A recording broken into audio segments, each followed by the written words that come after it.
Este é o Giro Distrital. Aqui você fica por dentro dos principais acontecimentos da esfera política de Brasília. Nesta edição, investigação em curso. CLDF vai instaurar CPI para apurar poluição no Rio Melchior. Contraponto, pedido de reajuste para forças de segurança locais mobiliza debates na CLDF. Pré-natal psicológico, nova lei quer prevenir o adoecimento da mãe na gestação e no pós-parto. Tempero novo na Casa do Povo. Restaurante do Sesc-DF na Câmara Legislativa é inaugurado e está de portas abertas para toda a população. E claro, vamos destacar o que foi notícia na Câmara Legislativa na terceira semana de fevereiro. A decisão do GDF de adotar a tarifa zero no transporte público aos domingos e feriados foi celebrada na sessão ordinária do dia 18. O anúncio foi feito pelo governador Ibanez no último dia 13 e a gratuidade passa a valer a partir de 1º de março. Até mesmo deputados da oposição aplaudiram a medida, porém, cobrando rigor nos repasses financeiros aos empresários do transporte e eficiência na implementação. Nós não queremos e não aceitamos que a tarifa zero seja tratada de forma oportunista, como moeda de troca. Então, a verdade sobre a tarifa zero precisa ser falada. O que nós demandamos do governo do Distrito Federal é que isso não seja utilizado como oportunismo eleitoral para esvaziar a pauta, mas que isso possa ser efetivado. Então, esse é um primeiro alerta que a gente tem que fazer sobre o tema. Não dá para ser de qualquer jeito. Não pode ser uma proposta de tarifa zero que depois venha dizendo, está vendo, deu errado, e volta atrás, a gente não tenha mais condição de apresentar para a sociedade a possibilidade. E também não possa ser um tarifa zero que é só para continuar incrementando o recurso à já volumosa onda de investimento ao setor empresariado. Também no dia 18, parlamentares criticaram mudanças no programa de atendimento domiciliar à saúde, o chamado Home Care. Recentemente, o serviço passou a ser prestado por empresa terceirizada que deseja contratar seus funcionários sob regime de cooperativa. Até então, as empresas gestoras do programa contratavam funcionários de acordo com a CLT. Não cabe cooperativa em prestação de serviço de saúde. Portanto, nós queremos o rompimento imediato desse contrato, que as pessoas continuem sendo assistidas nas suas casas, mas que os trabalhadores que prestam aquele serviço seja devida a dignidade necessária para eles. A Secretaria de Saúde, que é a responsável pelo contrato, ela não pode fechar os olhos e deixar as empresas contratarem do jeito que quer e da forma que quer. Eu estou já notificando, já denunciando ao Tribunal de Contas, porque é o dinheiro público, essa empresa, para que cancele esse contrato e que refaça o contrato, garantindo aos trabalhadores de duas uma, ou contratação CLT, ou que se seja cooperativa, mas que pague o piso previsto para o técnico e enfermeiro. A denúncia da Procuradoria-Geral da República contra o ex-presidente Jair Bolsonaro, acusado de liderar uma tentativa de golpe de Estado, pautou debates no dia 19. Enquanto parlamentares de esquerda elogiaram o trabalho da PGR e cobraram punição aos acusados, parlamentares de direita buscaram desqualificar as denúncias, afirmando não haver provas suficientes para condenar o ex-presidente. Já o deputado Max Maciel criticou o aumento de 2,91% na tarifa do transporte público entre Brasília e municípios do entorno. Reajuste esse autorizado pela Agência Nacional de Transportes Terrestres, a ANTT. Ele atacou a falta de regulação tarifária e destacou os novos preços, como R$ 12,00 de Lusiânia a Brasília. O tema motivou reunião entre o governador Ibanez Rocha e o governador em exercício de Goiás, Daniel Vilela, no dia 20. Para evitar o aumento, houve acordo para a criação de um consórcio destinado a subsidiar as passagens. No dia 20, a CLDF promoveu comissão geral para discutir a volta às aulas nas escolas públicas do DF. O encontro contou com a participação de professores, estudantes, pais, gestores escolares e representantes sindicais. Problemas como o atraso no repasse de recursos, as salas superlotadas e a infraestrutura precária estiveram em pauta. Representantes sindicais e da comunidade escolar lamentaram a falta de planejamento e a desvalorização dos profissionais da educação. No comando do debate, o deputado Gabriel Magno criticou o fato de o passe livre estudantil ser custeado com o orçamento da educação e não com recursos do próprio sistema público de transportes. Ele informou ter acionado o Tribunal de Contas do DF para corrigir o problema. Esperamos que seja corrigido, porque nós estamos falando de 300 milhões de reais que está deixando de ir para a política fim da escola.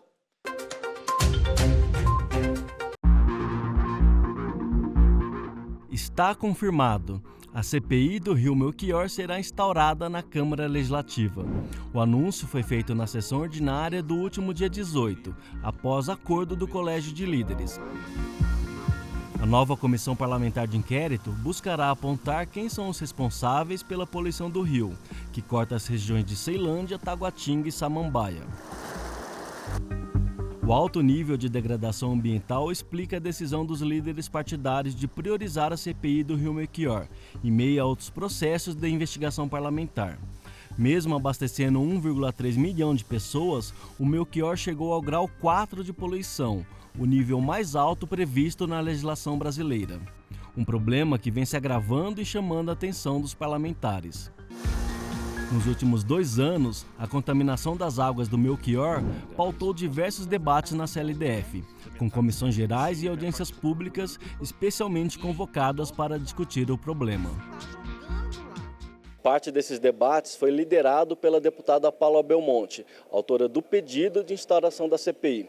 Na opinião dela, a investigação vai ajudar no esclarecimento dos fatos. É um instrumento importantíssimo para a sociedade. A CPI ela tem um poder de polícia, ela tem um poder judicial e tem um poder também legislativo. Faz com que a gente possa trazer uma demanda da sociedade fundamental.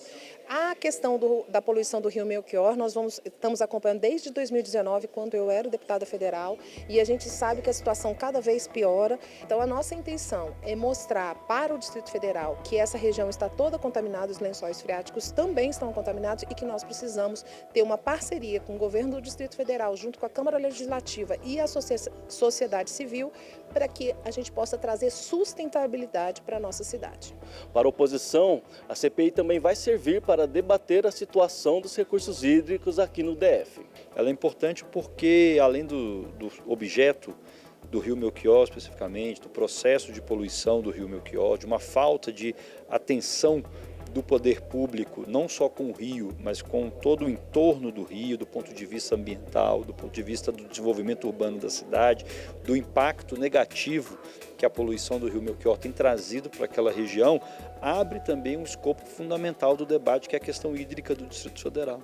A gente vive uma grave crise hídrica no DF, com outras nascentes ameaçadas, com desabastecimento hídrico nas casas das pessoas também sob risco, e é preciso inverter a dinâmica, inverter a lógica do próprio poder público sobre o desenvolvimento urbano da cidade.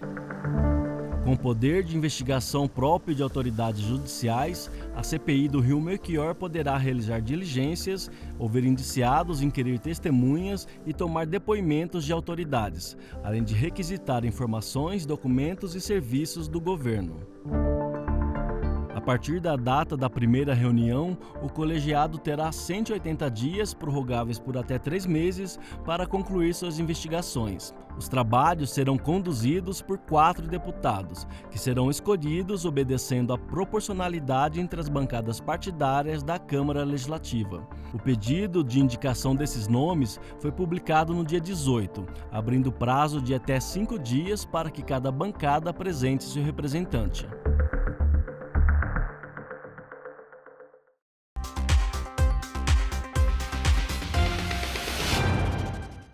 O reajuste salarial das forças de segurança do DF foi um dos temas em debate aqui no plenário da CLDF no dia 18 de fevereiro. O GDF entregou ao governo federal a proposta que busca beneficiar policiais civis e militares e o Corpo de Bombeiros. O texto prevê aumento médio de 30% em 2 parcelas. Para entrar em vigor, a medida precisa ser aprovada pelo Congresso Nacional e ser sancionada pelo presidente da República. O impacto financeiro é da ordem de 2 bilhões e 300 milhões de reais. O financiamento é do Fundo Constitucional de origem da União. O deputado Roosevelt comemorou a entrega do projeto e a previsão de reajuste. É a maior recomposição salarial da história das forças de segurança do DF e recoloca as nossas forças de segurança no local onde elas não deveriam ter saído dentro do cenário nacional, como um dos melhores salários do nosso país. Mas é importante ressaltar que quando nós dizemos sobre o maior salário do país, isso diz respeito apenas a considerações numéricas. Se nós colocarmos ainda fatores como o custo de vida no Distrito Federal, a gente percebe que a gente está muito aquém do cenário nacional. É notório para todos nós que o custo de vida no Distrito Federal é muito caro. Já o deputado Fábio Félix criticou a maneira como o anúncio foi feito.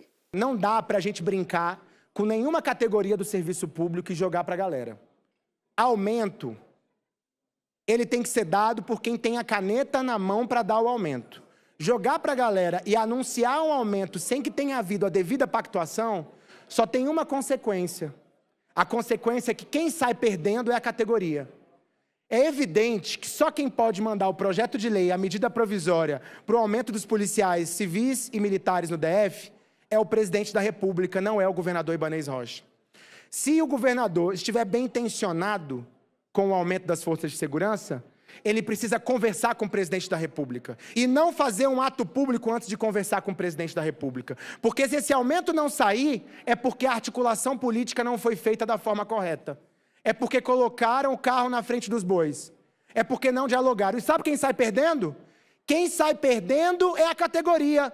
Líder do governo na CLDF, o deputado Hermeto disse que, além de apresentar a proposta, o governador Ibanez está se articulando junto ao governo federal e aos parlamentares do Congresso Nacional para aprovar o reajuste das forças de segurança. Segundo ele, o salário da categoria é o 14º do país entre os mais bem pagos. O governador Ibanez é um homem de diálogo. Hoje mesmo ele falou que vai marcar uma audiência com o presidente Lula. Falou hoje no almoço com a gente, disse, eu vou marcar e vou conversar pessoalmente. É só o presidente me receber. A segurança pública merece. E hoje nós somos a 2ª cidade mais segura do Brasil. E vamos chegar a ser a 1ª. O presidente Lula é o homem do diálogo.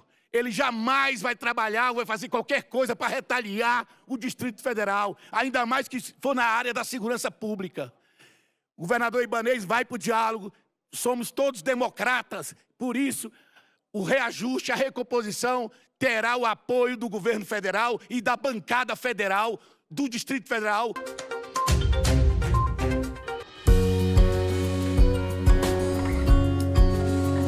A gestação é um período de transformação tanto física quanto emocional para a mulher.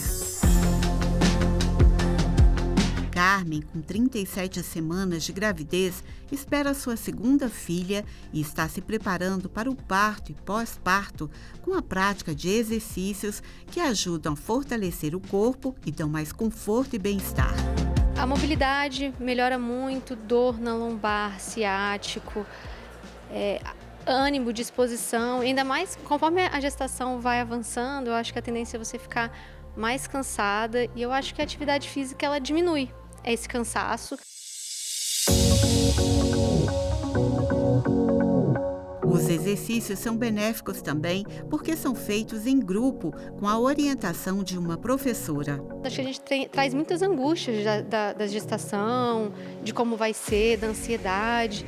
E essa troca de ideias, tanto com os professores como com os colegas, eu acho que traz um conforto, traz um acolhimento. A educadora física Dani Rico desenvolveu um programa específico para apoiar as gestantes para o parto e o puerpério, ajudando a diminuir as dores e os incômodos que a mulher pode sentir. Trazendo benefícios, principalmente da saúde da grávida, prevenindo doenças como pré-eclâmpsia, diabetes gestacional, também trabalhando essa questão de diminuição de dores, inchaços, né, os edemas que ao longo da gravidez você vai adquirindo. E além disso, essa rede de apoio que você vai trabalhar, você vai treinar num grupo de mulheres que estão passando pela mesma situação, pela mesma fase. Além dos exercícios físicos, o acompanhamento médico nessa fase também é fundamental.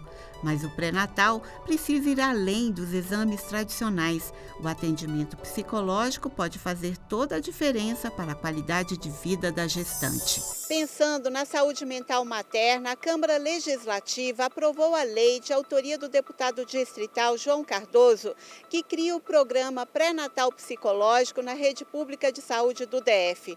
O programa tem o objetivo de prevenir o adoecimento psíquico da mãe na gestação e no pós-parto. A partir do momento que existe a fecundação, ela passa a estar grávida. E é claro que várias mudanças de hormônios, várias mudanças de comportamento, várias mudanças de humor e outras coisas mais acontecem com a mulher. Durante toda a gestação, ela vai sofrendo mudanças no corpo, né, mudanças no psíquico dela. Então, a gente precisa fazer com que o poder público possa acompanhar essa mulher desde a sua gestação, do início da gestação. É uma lei que visa tratar e acompanhar a mãe, a família toda e a criança desde o início da concepção até o nascimento dessa criança. Esta especialista explica que o atendimento psicológico ajuda as gestantes a enfrentar as mudanças emocionais da gravidez com mais segurança e bem-estar, pois elas têm acesso a um espaço de escuta seguro e livre de julgamentos. O pré-natal psicológico ele dá a oportunidade da gente ter um espaço de escuta livre e segura, sem julgamentos. Como nós temos ali 9 meses durante o pré-natal para trabalhar, geralmente as questões vão aparecendo aos poucos, muito direcionada ao tempo de gestação. Então, no início a gente trabalha essa novidade, o sentimento que aparece, as dúvidas. Aí, a partir do momento em que vai crescendo, começa a surgir as questões quanto ao parto, que parto eu vou ter, eu sou capaz de ter um parto via vaginal, um parto normal.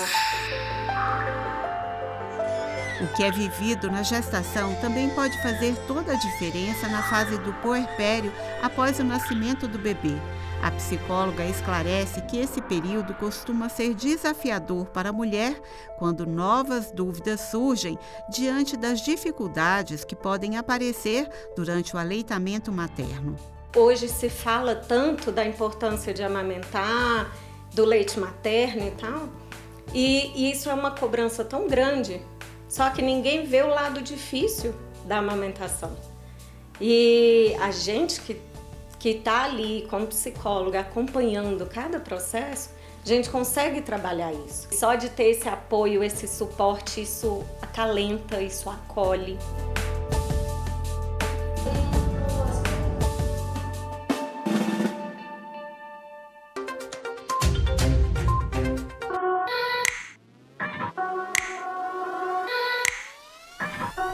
Cá pra nós, ir a um cartório não é uma das tarefas mais prazerosas do nosso cotidiano. Em geral, vamos lá para resolver alguma burocracia, algo importante para cumprir ritos, obrigações sociais e exigências da cidadania. Para fugir das filas, muita gente tenta um atalho, de propósito ou por engano. E é aí que mora o perigo. A desinformação é um prato cheio para mal-entendidos e até para a atuação de golpistas. Muitas empresas privadas estavam usando nomes específicos típicos dos cartórios aqui no DF para induzir os clientes a contratar os seus serviços como se fossem públicos. Práticas assim podem ser o início de muita dor de cabeça para nós cidadãos. Imagine que você compra uma casa, acredita estar formalizando uma escritura pública, na verdade, quando não, é apenas um contrato particular.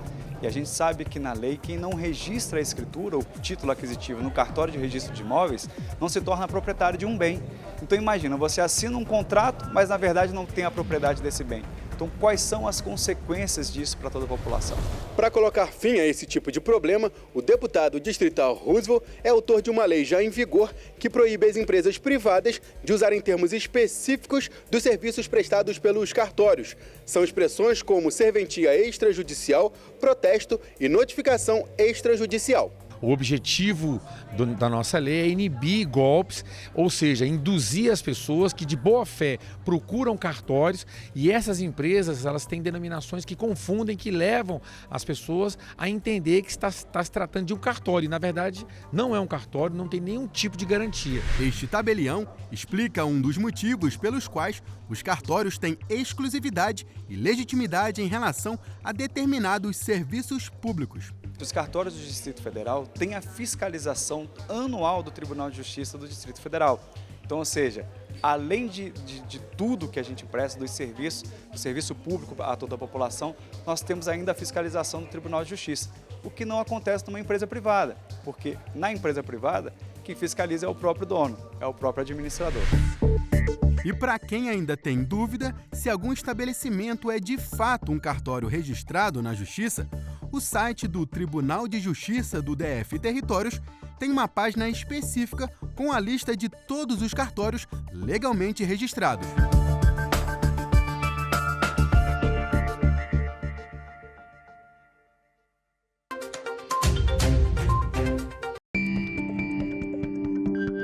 Até pouco tempo, a palavra descarbonizar era usada somente em manutenções de automóveis. Mas de uns anos para cá, esse verbo passou a ser usado em um contexto ecológico, conjugado no presente para quem pensa no futuro. É o caso dos alunos do Centro de Ensino Médio 2 de Ceilândia, autores destes desenhos expostos na mostra Descarbonize Brasília, em cartaz na Câmara Legislativa. Os trabalhos mostram a importância de descarbonizar, ou seja, de substituir a matriz energética de carbono por fontes renováveis, assegurando que o planeta siga habitável. O clima mudou e isso é perceptível pelos nossos alunos, como por todos nós, até porque fere a nossa própria pele, né? Tá certo? Falando poeticamente. Então, essa consciência vem a partir das questões visíveis e muito pragmáticas hoje, o que está na realidade, no dia a dia. A escola é a única instituição pública de ensino do país integrante do programa internacional Decarbonize, que incentiva a reflexão e a conscientização quanto à preservação do meio ambiente, principalmente em relação às mudanças climáticas. O ingresso se deu por ideia dos professores, que queriam trazer questões que afligem o dia a dia para dentro da sala de aula. Claro que o aluno participa junto conosco dessas questões, então os professores vêm trabalhando justamente para dizer, olha, isso que está acontecendo foi por conta de maus tratos que fizemos ao planeta. O tom alarmante das imagens está de acordo com a seriedade que o assunto pede. Para os professores, mostrar em plena sede do Poder Legislativo local a preocupação dos jovens com a questão climática é uma oportunidade de correção de rota nas políticas ambientais. É justamente o local onde a gente dá maior atenção, né, para que os problemas que foram colocados aqui, né, sejam levados para a comunidade, né, em uma reflexão maior. E principalmente agora para os deputados, né, da Casa Legislativa, para que realmente tenham uma atenção maior em relação a esses problemas, né, e a gente está preocupado justamente com isso. Eles ficam muito honrados de estar aqui na Casa do Povo, né? E por ser obras que eles fizeram, né?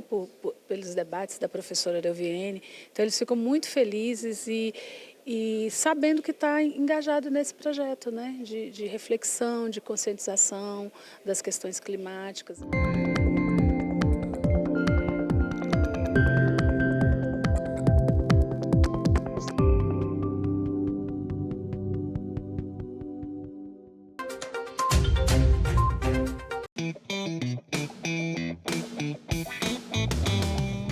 Uma excelente notícia para quem gosta de comer bem sem gastar muito dinheiro. O restaurante do Sesc DF na Câmara Legislativa já está funcionando a pleno vapor.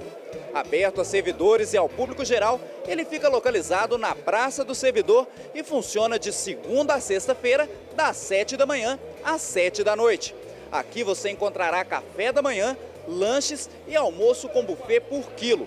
O cardápio é diversificado e preparado sob a supervisão de nutricionistas.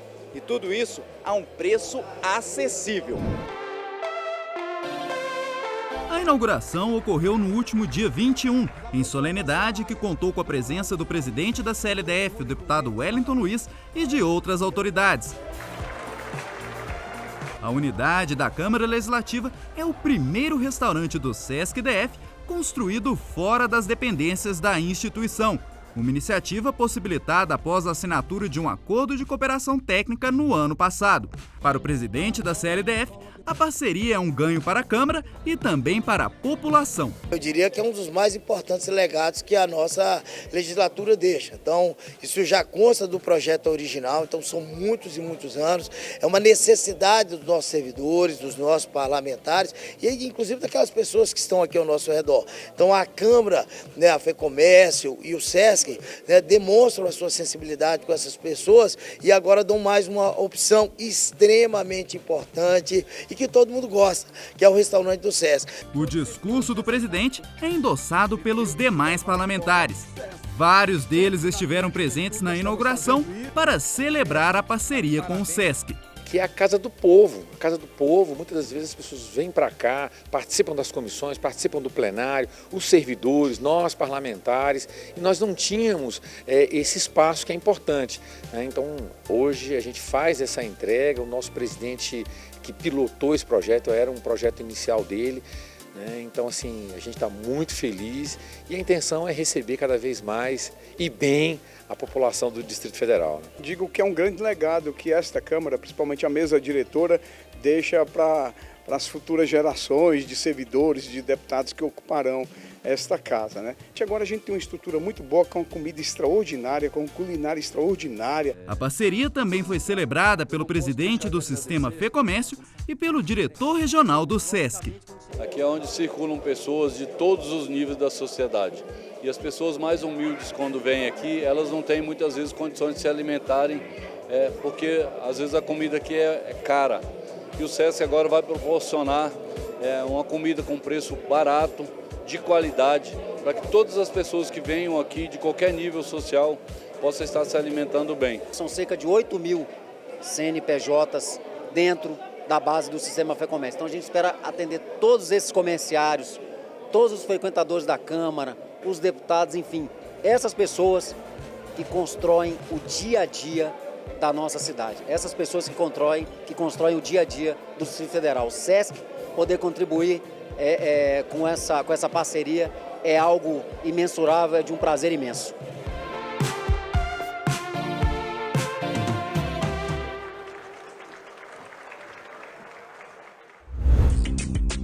E não se esqueça, para outras informações sobre os trabalhos da Câmara Legislativa, acesse o portal de notícias da Casa.